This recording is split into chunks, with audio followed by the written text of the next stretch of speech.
हाय, hello. मी प्रियंका तुम्हा सगळ्यांचं पुन्हा एकदा स्वागत करते अजून एका नवीन ब्लॉगमध्ये. तर कसे आहात तुम्ही सगळे? आय होप तुम्ही खूप छान, मस्त आणि मजेतच असाल. तर नेहमीसारखंच माझ्या दिवसाला सुरुवात झालेली आहे, ती म्हणजे स्किन केअरपासून. आपल्या सगळ्यांना स्किन केअर केलंच पाहिजे सकाळी, रात्री.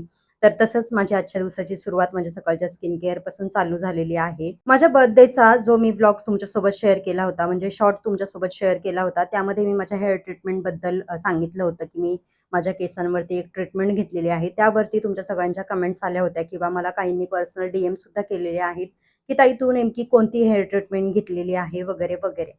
तर आता मी तुम्हाला हेच या व्हिडिओमध्ये सांगणार आहे, की मी नेमकं कोणती ट्रीटमेंट घेतलेली आहे, त्याचे काय फायदे आहेत आणि का केली पाहिजे. आता तुम्ही मागचे माझे काही व्हिडिओज बघितले असाल ना, तर त्यामध्ये माझी केस कसे दिसतायत आणि आता कसे दिसतायत यावरून तुम्ही अंदाज लावू शकता की केसांमध्ये किती फरक पडतो. मागचे व्हिडिओ पाहिल्यावरती तुम्हाला माझ्या केसांमधला जो डिफरन्स आहे ना तो कळून येईल.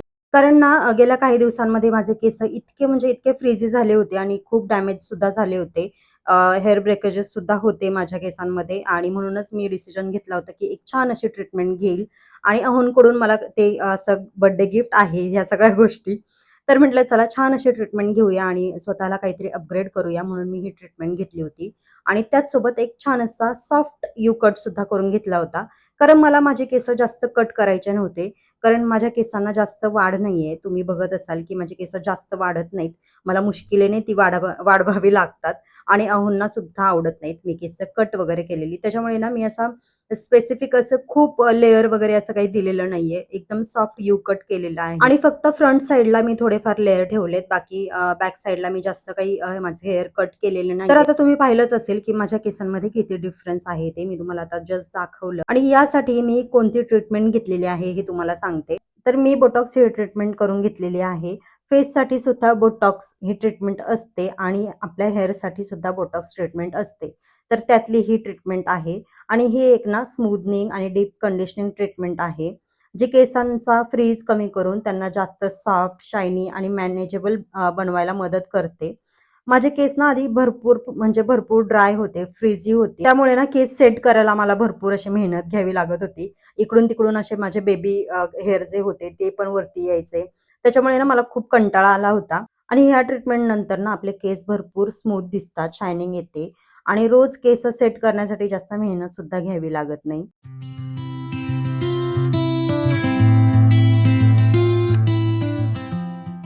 आणि अर्थातच प्रत्येकाच्या केसांचा प्रकार हा वेगळा असतो. त्यामुळे ना सगळ्यांना सारखाच रिझल्ट मिळेल असं नाही.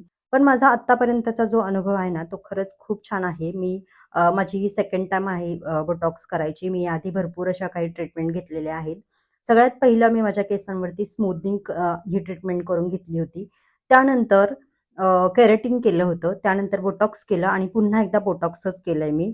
कारण ना बोटॉक्समध्ये भरपूर कमी प्रमाणात केमिकल असतं, ज्यामुळे ना आपली केस भरपूर अशी डॅमेज वगैरे होत नाहीत. एक नॅचरल लूक येतो आपल्या केसांना. जेव्हा आपण स्ट्रेटनिंग करतो, स्मूथनिंग करतो, त्यावेळेस ना एकदम म्हणजे एकदम स्ट्रेट अशी केस दिसतात आणि ते दिसायला मला असं वाटतं, की खूप असं चीप किंवा काय असं वाटतं मला. जेव्हा ती एकदम नॉर्मल व्हायला खूप वेळ जातो. पण जेव्हा बोटॉक्स करतो ना, ती लगेचच नॉर्मल दिसायला लागतात केस आणि मला म्हणूनच बोटॉक्स ही ट्रीटमेंट आवडते. पण फक्त ट्रीटमेंट करून सगळं संपत नाही बरं का. त्यानंतर केसांची भरपूर अशी काळजी घ्यावी लागते आणि ते तितकंच इम्पॉर्टंट आहे. त्यावरती कोणते प्रॉडक्ट वापरायचे किंवा कसे केस मेंटेन करायचे आणि मला ह्या ट्रीटमेंटनंतर काय-काय बदल करावे लागले ते सुद्धा मी तुम्हाला पुढे सांगणार आहे.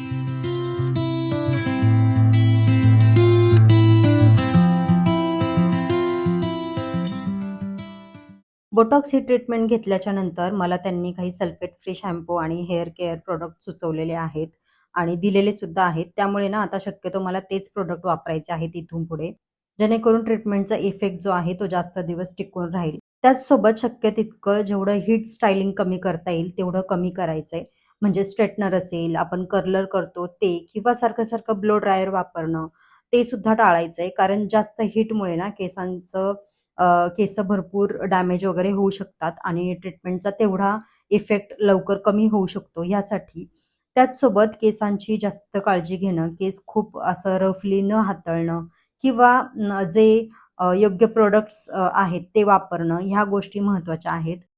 त्यामुळे आता पुढचे काही महिने मी या सगळ्या गोष्टी व्यवस्थित फॉलो करणार आहे. आणि एक गोष्ट मी नक्की सांगेन ती म्हणजे प्रत्येकाच्या केसांची गरज ही वेगळी असते. त्यामुळे ना कोणतीही हेअर ट्रीटमेंट निवडण्याच्या आधी आपल्या केसांची कंडिशन किंवा प्रॉब्लेम काय आहे हे समजून घेणं महत्त्वाचं आहे. जर केस खूप फ्रिझी असतील आणि मॅनेज करायला कठीण जात असेल, तर तुम्ही बोटॉक्स किंवा स्मूथनिंग या दोन्हींचा विचार करू शकता. जर केस खूप ड्राय आणि डॅमेज झाले असतील, तर डीप कंडिशनिंग किंवा हेअर स्पा यासारख्या गोष्टी सुद्धा तुम्ही करू शकता. किंवा काही जणांना केस गळण्याचा किंवा स्काल्पचा प्रॉब्लेम असतो, तर त्यासाठी वेगवेगळ्या प्रकारच्या ट्रीटमेंट सुद्धा आहेत. ज्यांना असे काही प्रॉब्लेम्स आहेत, जसं की केस गळण्याचा किंवा स्काल्पचा, तर त्यांना हेअर केअर रुटीनची गरज असू शकते.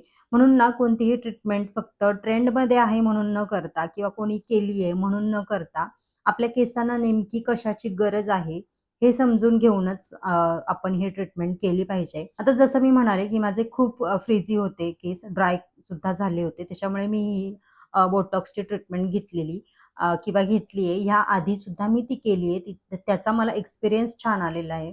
त्याच्यामुळे मी ती ट्रीटमेंट घेतलेली आहे.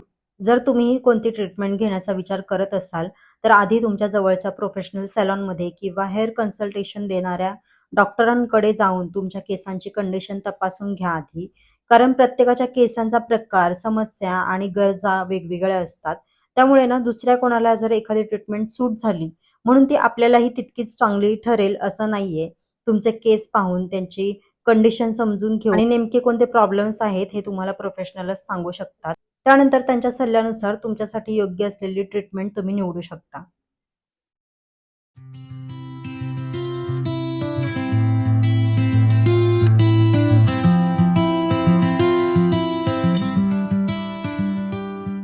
तर आता एक महत्त्वाची गोष्ट तुम्हाला सांगायची आहे, पण त्याआधी थोडंसं रुटीन तुमच्यासोबत शेअर करते.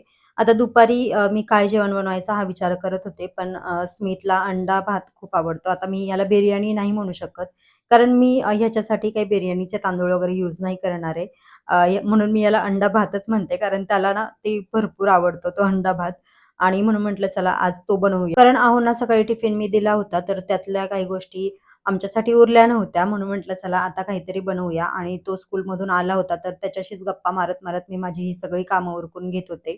आदल्या दिवशी काही भाज्या वगैरे आणून ठेवल्या होत्या मी, तर त्याच थोड्याशा साफ वगैरे करून घेतल्या. आता नॉर्मली मी हा भात ना एकदम साध्या-सुध्या पद्धतीने बनवत असते. याच्यामध्ये दुसरं असं काही तामझाम मी करत नाही. आता इथे तुम्हाला व्हिडिओमध्ये दिसेलच मी काय-काय यामध्ये टाकतेय. जेव्हा कधी पण मला काही घाई असते किंवा एकदम शॉर्टकटमध्ये काही बनवायचं असेल ना आणि त्या दिवशी आपण जर नॉन खाऊ शकत असू तर तेव्हा मी हा अंडा भात बनवते आणि स्पेशली स्मितला भरपूर आवडतो. त्याला कधीही बनवून दिला तरी तो खाईल. तर चला आता हा हा भात जो आहे तो मी कसा बनवते हे तुम्हाला व्हिडिओमध्ये दिसेलच. पण आता मेन महत्त्वाची गोष्ट जी तुम्हाला सांगायची होती ह्या ट्रीटमेंटबद्दल, तर ह्या ट्रीटमेंटला मला किती खर्च आला हे तुम्हाला सांगायचं होतं. म्हणजे तुम्हालाही एक आयडिया येईल. तर ह्या ट्रीटमेंटसाठी मला साधारण 7,000 ते 8,000 रुपयांपर्यंत खर्च आलाय. पण हा खर्च प्रत्येकासाठी सारखाच असेल असं नाहीये. कारण ट्रीटमेंटची किंमत तुमच्या केसांची लांबी किंवा थिकनेस, केसांची कंडिशन काय आहे आणि तुम्ही कोणत्या सलूनमध्ये ट्रीटमेंट करून घेता यावरती डिपेंड असतं. म्हणूनच एखाद्या व्यक्तीला कमी किंवा जास्त खर्च येऊ शकतो. माझ्या केसांची जी लेंथ होती किंवा थिकनेस होता ह्या सगळ्या गोष्टी धरून मग तो मला तेवढा खर्च आला होता. त्यामध्ये शॅम्पू किंवा कंडिशनर ह्या सगळ्या गोष्टी इन्क्लूड आहेत. त्यामुळे जर तुम्ही सुद्धा अशी कोणती ट्रीटमेंट करण्याचा विचार करत असाल, तर आधी कन्सल्टेशन करून घ्या. तिथे ते तुमचे केस पाहून अंदाजे खर्च आणि तुमच्यासाठी कोणती योग्य असेल ती ट्रीटमेंट तुम्हाला सांगू शकतात.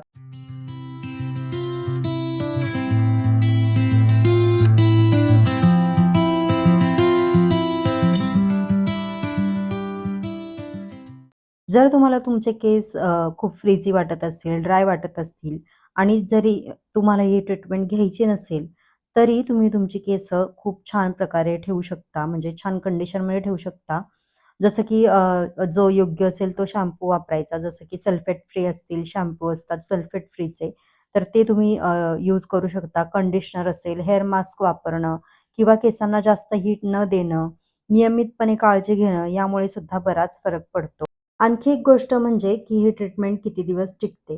आता बऱ्याच वेळा जेव्हा आपण ही ट्रीटमेंट करतो ना, त्यानंतर जी आपण काळजी घेतो त्या गोष्टींवरती डिपेंड असतं की ही ट्रीटमेंट किती दिवस टिकते. आता माझ्या अनुभवावरून मी सांगेन की मी याआधी जे बोटॉक्स ट्रीटमेंट घेतली होती, आणि माझ्या बाबतीत तिचा इफेक्ट ना जवळपास वर्षभर चांगला टिकला होता. पण त्यानंतर माझे केस पुन्हा जसे होते तसेच व्हायला लागले होते. म्हणजे थोडेफार डॅमेज सुद्धा झाले होते. त्यामुळे मी ही ट्रीटमेंट पुन्हा करून घेतली. आणि जर तुमचे केस आधीपासूनच छान हेल्दी असतील, काही त्याच्यामध्ये प्रॉब्लेम्स नसतील, छान मॅनेज होत असतील, तर फक्त दुसऱ्यांनी ही ट्रीटमेंट घेतली आहे, ट्रेंडमध्ये आहे म्हणून कोणतीही ट्रीटमेंट करण्याची काही गरज नाहीये. आपल्या केसांना काही विनाकारण काही कोणती ट्रीटमेंट देण्याची गरज नाहीये असं मला वाटतं. आणि खरं सांगायचं तर आपले केस जेव्हा छान दिसत असतील ना, तेव्हा आपोआपच आपल्याला स्वतःबद्दल चांगलं वाटतं. जेव्हा केस हेल्दी, सॉफ्ट आणि नीटनेटके असतात ना, तेव्हा तयार व्हायला सुद्धा मजा येते आणि एक वेगळाच कॉन्फिडन्स आपल्यामध्ये येतो आणि खरंच होतं, ह्या सगळ्या गोष्टी होतात. अगदी जेव्हा आपण साधे कपडे जरी घातले ना, तरी पण जर केस आपले छान असतील, छान लूक असेल, केसांचा छान हेअर कट केलेला असेल, तेव्हा आपला लूक आपोआपच छान वाटतो. आपण एकदम स्वस्तातली कपडे जरी घातली, तरी आपला लूक एकदम छान वाटतो आणि म्हणूनच मला असं वाटतं ना, की केसांची काळजी घेणं खूप महत्त्वाचं आहे. हां, त्यासाठी ट्रीटमेंट करायलाच हवी असं काही नाहीये. पण आपल्याला जे सूट होतं आणि ज्यामुळे केस हेल्दी राहतात, त्या गोष्टी आपण नक्कीच केल्या पाहिजेत. शेवटी केस छान असतील ना, तर आपल्यालाच छान वाटतं आणि तो कॉन्फिडन्स आपल्या चेहऱ्यावरती सुद्धा दिसून येतो.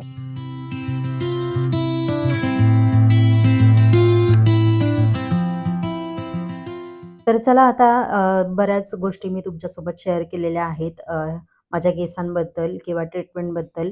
आता संध्याकाळचं रुटीन तुमच्यासोबत थोडं शेअर करते. आता पाऊस अजूनही आमच्याकडे काही पडलेला नाहीये आणि पाऊस कधी पडेल हे सुद्धा माहिती नाहीये. कदाचित असं म्हणतायत, की आता थोड्या दिवसामध्ये पाऊस पडेल. पण आता सध्या तरी आमच्याकडे काही पाऊस पडलेला नाहीये आणि खरंच इतकं गरम होतंय ना आणि काही दिवस झाले आम्ही फ्रिजमधलंच पाणी पितोय. आता आम्ही पहिलं सोडून दिलं होतं एकदमच पाणी पिणं फ्रीजमधलं. पण आता गेले काही दिवस आम्ही पुन्हा चालू केलंय. कारण इतकं गरम होतंय ना, की थंड पाणी पिल्याशिवाय तहानसुद्धा गेल्यासारखं असं वाटत नाही. आणि त्यात अजून हा जो माझा प्युरिफायर आहे ना, तो पण बिघडला होता. तर आजच तो नीट करून घेतलेला आहे आणि म्हणून म्हटलं चला त्यातलं ते पाणी आहे ते रिकामं करेन आणि बॉटल वगैरे छान धुवून भरून ठेवेन. कारण ना प्युरिफायरमधलं आता पाणी प्यायची सवय झाली आहे ना, तर डायरेक्ट नळाचं पाणी प्यायला सुद्धा नको वाटतं. म्हणून गेले 3 ते 4 दिवस मी पूर्णपणे पाणी उकळून मगच ते बॉटलमध्ये भरून ठेवत होते आणि आता फायनली मला ते काही उकळून वगैरे घ्यायची गरज नाही पडणार आहे. म्हणून म्हटलं चला आता ह्या सगळ्या बॉटल वगैरे भरून ठेवेन. कारण 4 ते 5 दिवस मी पाणी उकळून मला अक्षरशः कंटाळा आला होता. म्हटलं आता फायनली प्युरिफायर माझं जे आहे ते रिपेअर झालंय. कधी-कधी ना आपल्याला वस्तू जेव्हा बिघडतात आणि त्यांचा आपल्याला जेव्हा यूज करता येत नाही ना, तेव्हाच त्या वस्तूची किंमत आपल्याला कळत असते. तसंच मला आता माझ्या प्युरिफायरची किंमत कळाली आहे असं मला वाटतं. पण ठीक आहे चला असो, आपल्याला आपल्या वस्तूंची किंमत असणं महत्त्वाचं आहे आणि ते कळणं महत्त्वाचं आहे. कारण आता जेव्हा पाऊस चालू होईल ना, तेव्हा जास्त ह्या प्युरिफायरची मला गरज पडेल. कारण आमच्याकडे पाणी खूप घाण येतं पावसाळ्यामध्ये आणि तेव्हा प्युरिफायरची खरी गरज पडते.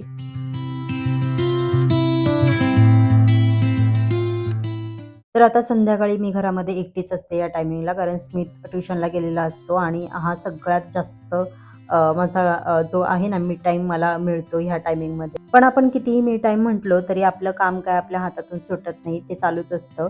मी तुमच्यासोबत माझं संध्याकाळचं रुटीनसुद्धा शेअर केलेलं आहे. तिथे पण तुम्ही पाहिलंच असेल, की संध्याकाळची आपली ही छोटी-मोठी जी कामं असतात ना ती चालूच असतात. पण खरं सांगू का जेव्हा मुलं स्कूलला जातात, ट्युशनला जातात, तेव्हाच आपल्याला आपला खरा मी टाईम मिळत असतो.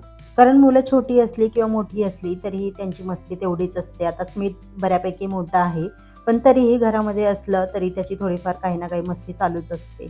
तर चला आता मी संध्याकाळची माझी छान अशी कॉफी आणि माझा मी टाईम एन्जॉय करते. तुम्हाला जर हा व्हिडिओ थोडा जरी युजफुल वाटला असेल तर व्हिडिओला एक लाईक, शेअर नक्की करा आणि त्याचसोबत जर चॅनलला सबस्क्राईब केलं नसेल तर नक्की सबस्क्राईब करा. तर चला भेटूया अशाच एका नवीन ब्लॉगमध्ये. तोपर्यंत आनंदी राहा, खुश राहा, हसत राहा, स्वतःची काळजी घेत राहा. बाय.